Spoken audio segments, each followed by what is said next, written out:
Lights are working? Yep. Dope.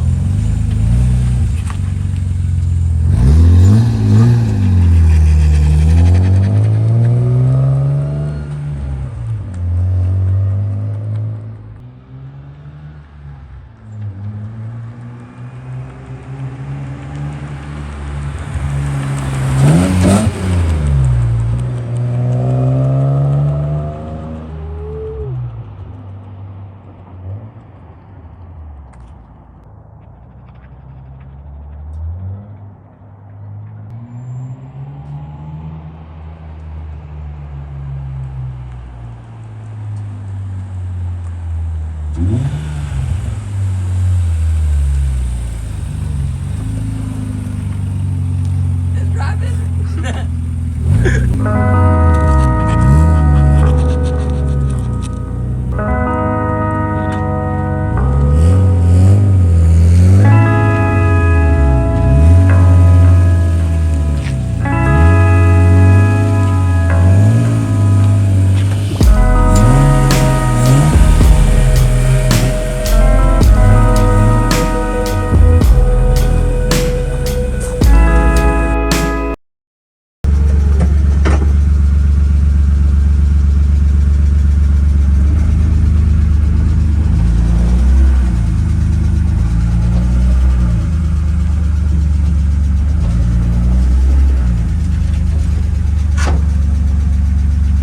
Ooh, brakes are working.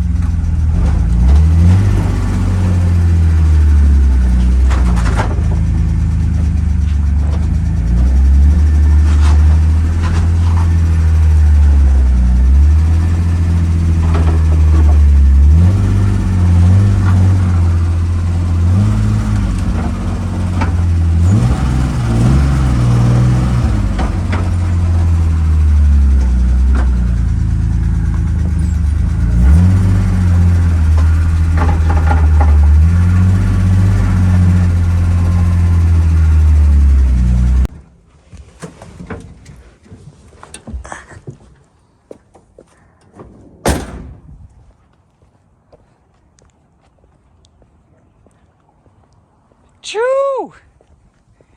Under its own power, guys. Oh yeah. Yeah, I'm probably not gonna be driving it around right now because I don't have plates. It's not registered right now, so I don't really want to be driving it on the main roads. I might wait for later on tonight when everything's a little bit more chill. I'll probably just like drive it around the neighborhood, and that way I could actually like test out the lights, test out other things. But right now I do know for sure that the clutch is obviously working, the brakes are obviously working, so that's good. But I still want to test out the hydro. So yeah, I want to get a little rowdy, and I want to test that hydro still.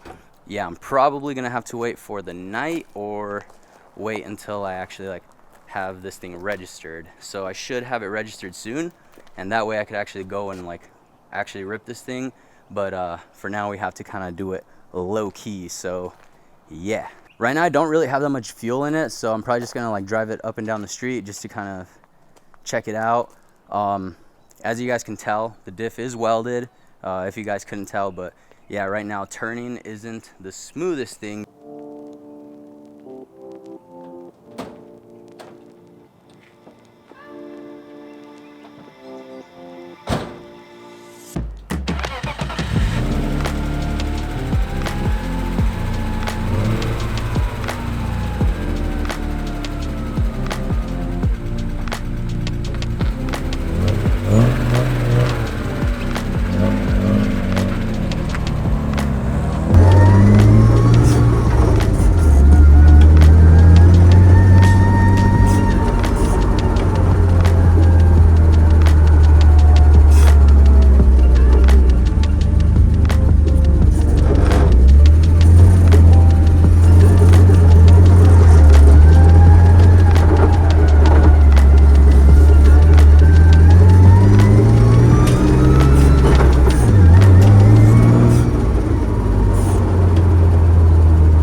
Damn, this thing feels good.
So right now the cluster says it's like a half tank or a little over a half tank, but I already know I can't trust it because the fuel level sending units, one of them doesn't work, or there's just something going on with the actual fuel level sending units, because Trey actually let me know that he was having an issue with the fuel level gauge not working before.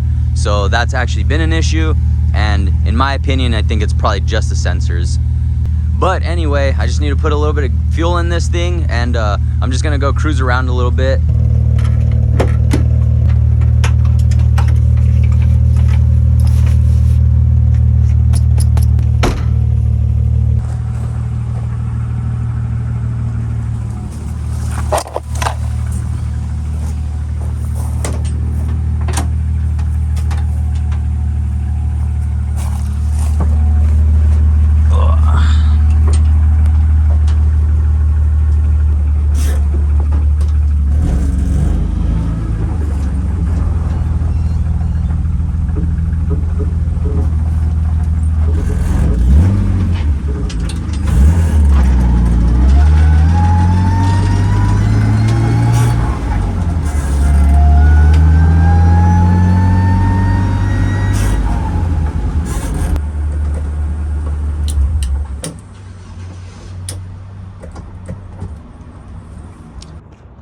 Ooh. All right.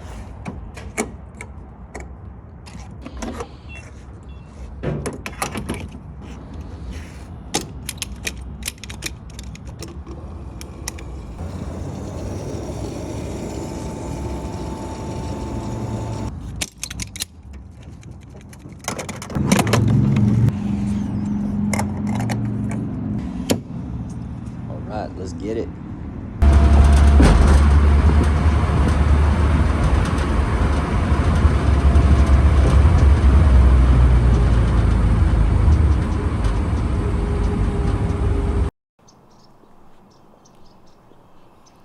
There we go, guys.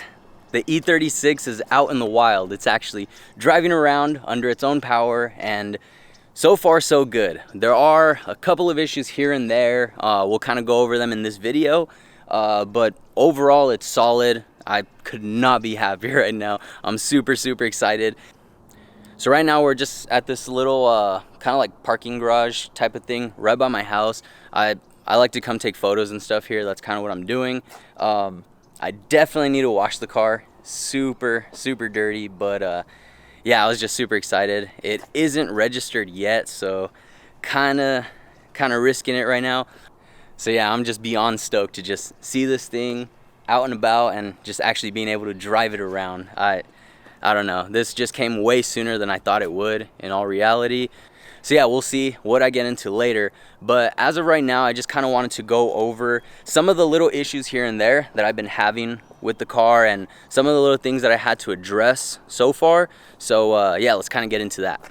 So if you guys can see the whole brake setup, you guys can see that I have a flexible line right here, and I don't have that parking brake lock. So I pretty much got rid of that just because I was having some issues with the brakes.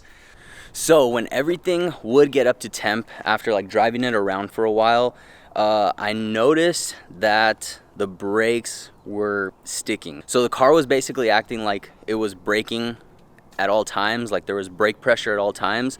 So with that, I mean, there's definitely a lot of things that it could be, but my first thought was, with this thing sitting around for so long, more than likely the internals on the brakes and stuff got all old, crusty, and all that stuff. So I just went through, lifted the car up. I kind of did like a little brake job, minus replacing the pads and replacing the rotors. So I basically just took everything apart, cleaned it all up, greased everything, and yeah, so I did that, and I was still having the same issue of everything sticking. I was still having the same issue with the brake sticking.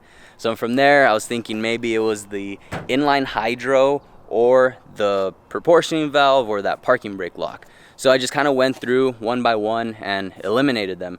So I first started off with the hydro. Didn't change a thing.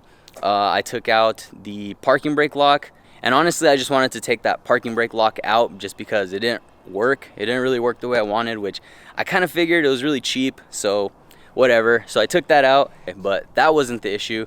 Then from there, I thought maybe it was the prop valve, the adjustable proportioning valve, and it may have kind of contributed to it just because I did have it adjusted where the bias was going all to the rear, so it may have been sending way too much pressure to the little caliper in the rear, you know. So after adjusting that did make a difference, but I finally found the main cause of the issue. So it was actually the master cylinder down there where it goes to the clevis. So the thread that's coming out of the master cylinder that goes to the clevis was too long, and it was actually binding up against the actual pedal. So where it's meant to kind of pivot and have some space for the pedal and the clevis to actually like pivot throughout the throw, it was binding up. So with it being super long, it was basically just pressing the brake slightly at all times. So pretty much at all times it was under braking pressure. So once I adjusted that, everything is all good. Now I could drive it around and it still just rolls on a hill and all that stuff. So right now we don't have any excess braking pressure, so that's good. And if you guys can see that gold stuff right there, that's basically all just fresh grease on the calipers and stuff. So I'm pretty sure that helped out a lot, because when I took this thing apart, everything was super dry and crusty. Like those rubber boots, the pins, all that stuff was so dry, super crusty. So yeah, I'm sure that helped out a bunch. But yeah, at the end of the day, the main issue is literally just the master cylinder pushing against the brake pedal. And everything with the wiring is working really good right now. I haven't had too many issues. I did have a couple little things that I did have to fix, but I do want to save that for the PDM video, because I do want to make a video on the PDM all on its own, so I could go a little bit more in depth and kind of give my honest opinion and all that stuff, you know. So I'm saving that for its own video, but so far so good with the wiring, so no major issues there. So from here, I definitely want to get some more clips of this thing actually like driving, and some more like footage of this thing rolling, but I'm all alone. It's kind of hard for me to actually like film all this stuff on my own. So yeah, so if I don't get too much more like driving footage and stuff like that, from there I'll probably go into the PDM. But yeah, overall I'm more than happy. This thing, I'm just so excited to actually like have fun with this thing, take it to drift events, take it to the track, do stuff like that, you know. I definitely have a long way to go to get this thing like really dialed in, but as far as just having a car to have fun and stuff, this thing should definitely do the job.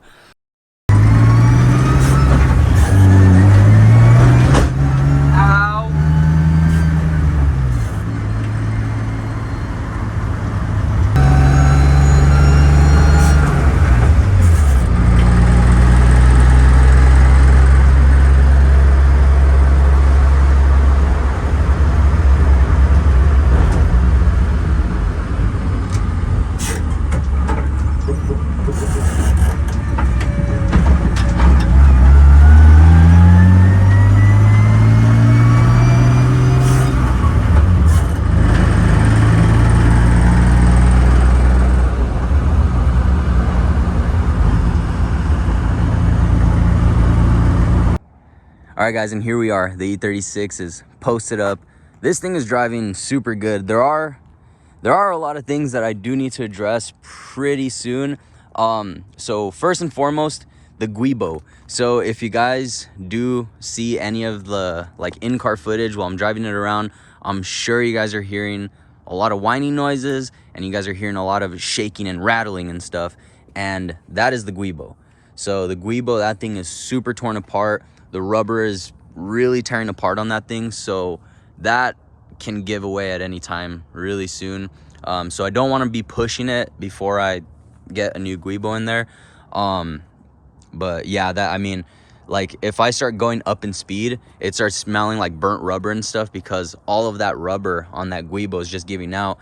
And right now, since I don't have like a shifter or anything, it's just open, so some of the smoke gets in here and it does smell really bad. So that's one thing that I do need to address really soon. I didn't really wire anything up to the actual cluster for the coolant temperature. So right now the coolant temp gauge doesn't actually work. It isn't giving me any sort of reading. I cannot remember why. There is a reason why I left it out. There's something going on where I was gonna have to use like an extra connector or something. So I'm just not exactly sure what the reason was, but I do know there was a reason why I left that out. So my plan with that is actually I'm just gonna be taking the coolant temp sensor out of the CB7 and the gauge, and I'm just gonna be running that, like just the gauge in here. Another thing I didn't really do, so when I was wiring this stuff, I didn't really pay too much attention to the cluster, but right now, since the turn signals are going off of the PDM, I didn't actually wire the turn signals into the cluster. So right now when I have my signals on, there's really no indication that the signal's on other than looking down at the PDM and seeing the light flashing. Yeah, it's just kind of annoying because I have caught it a couple times where I actually left the blinkers on. And right now on the steering wheel, things missing. I'm pretty sure something's missing in the steering assembly to actually click the blinkers off. So whenever you like turn the blinkers on, you turn and turn back the other way, it automatically turns it off. That's not happening for me. So pretty sure there's something missing in here. So there has been a couple of times when I'm driving it around that the turn signals stay on. So that's another thing that I kind of want to address, but it's not a big deal. And along with the turn signals on the cluster, another thing that I didn't really incorporate into the cluster is the backlight. So I think I am also going to include that. I'm just gonna have to like add some wires and maybe add some fuses down there. But yeah, I do want to have some backlight on the cluster. So those are some little things that I need to kind of address. But overall, drivability with this thing is killing it. There is a lot of wheel hop when turning just because of the lock diff, but obviously knew that was coming. I haven't had any sort of rubbing with the wheels. I have scraped the bottom a couple times, but no really bad rubbing. I have checked the brake lines and stuff on the inside of the wheel wells, and I haven't gotten any sort of rubbing from the tires on the brake lines. The engine is running super good right now. I don't really have a baseline for how it was running before. There is kind of a lot of valve tick in this thing, but from what I've been reading, that is really common with BMWs. BMWs all around have quite, like older BMWs have quite a bit of valve tick. I'm not too concerned with that, but I do want to change the oil soon just to kind of check it out, make sure that things are looking good. I do also want to flush the transmission fluid and the diff fluid. But Trey let me know that he did put diff fluid in here not too long ago, so along with that, I'm kind of assuming that the transmission should be good as well. But yeah, I do want to just kind of take care of that just so I can know that it is good. Aside from that, everything with the wiring, so like all the lights, everything besides all those things that I talked about with the cluster, all of that is working. But yeah, I mean, overall, this thing is driving super good. I do need to check the alignment. I need that guibo. I do need to figure out the thing with the coolant because right now I am driving the car blind as far as the temperature. But yeah, guys, I am so happy right now. I'm so stoked.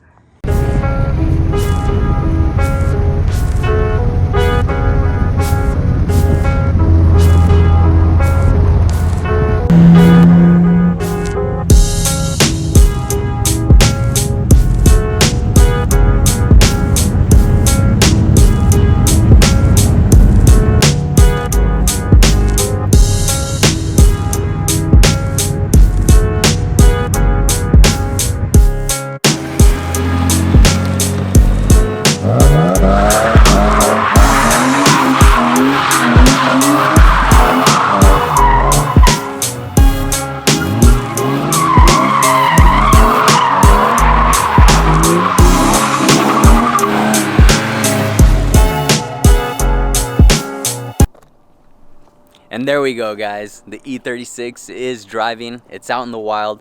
This thing is killing it. The engine is running perfect. The brakes are working. The wiring is doing good. Honestly, I just could not ask for more. I'm just so excited to actually like take this thing out and actually have fun. Yeah, I don't know. I just don't even know what to say. I'm just super excited. Realistically, I just didn't think it would actually be like driving and running this soon, but yeah, got it done. There definitely is a lot more to go with the E36, but like I said before, I just want to get this thing driving. I just want to get it running, and now I have a lot of weight off my shoulders. I'm super excited to actually get started on the CB7 project. I know a lot of you guys have been waiting. I know a lot of you guys have been DMing me and stuff. Yes, I am still building the CB7. I don't know why you guys think I just got rid of that thing. I have not given up on the CB7. A lot of you guys keep asking. I definitely have not. This is just something to have. Now I have it. It's running. I could have fun with it. If it breaks down, oh well. From the very beginning, when I got the E36, I knew that there was not going to be a lot of work to actually get it driving. And as you guys can see, it's running. Didn't take too long. It wasn't too much work. There is a lot of aftermarket support for this thing. So anything you want to do with this car, any direction you want to go, there's something for it. There's somebody who probably has built it. So it's really easy doing stuff with this car. CB7, on the other hand, does not have the most aftermarket support. So with the CB7, things take way longer. It's harder to find parts. You got to do a lot of research, and you got to Frankenstein a lot of things. So I was kind of just holding off on it. I mean, I have everything, but there are a lot of things that are broken on it. There are a lot of things that I'm gonna have to get. And once I go into showing you guys around that new CB7 coupe shell that I have, you guys will see that there is a lot of work to do on that shell before it's at a place that I really want. So it is a little rough, and I definitely want to clean that thing up before I like build that car, you know. So overall, the point I'm trying to make is, from the very beginning, I knew that this was going to be a fairly straightforward, fairly easy project, and I just wanted to get this thing going so I could have something to have fun with and just kind of keep me sane in the meantime while I get started on tearing apart Stella and building the coupe. So yes, I am still going to build the CB7. Yes, it is coming very soon. I have the E36 driving. It's running. There's not a lot of problems with it, so there's really not much keeping me back from tearing Stella apart and getting the CB7 coupe project going. So keep an eye out for that. I'll see you guys in the next one. Later.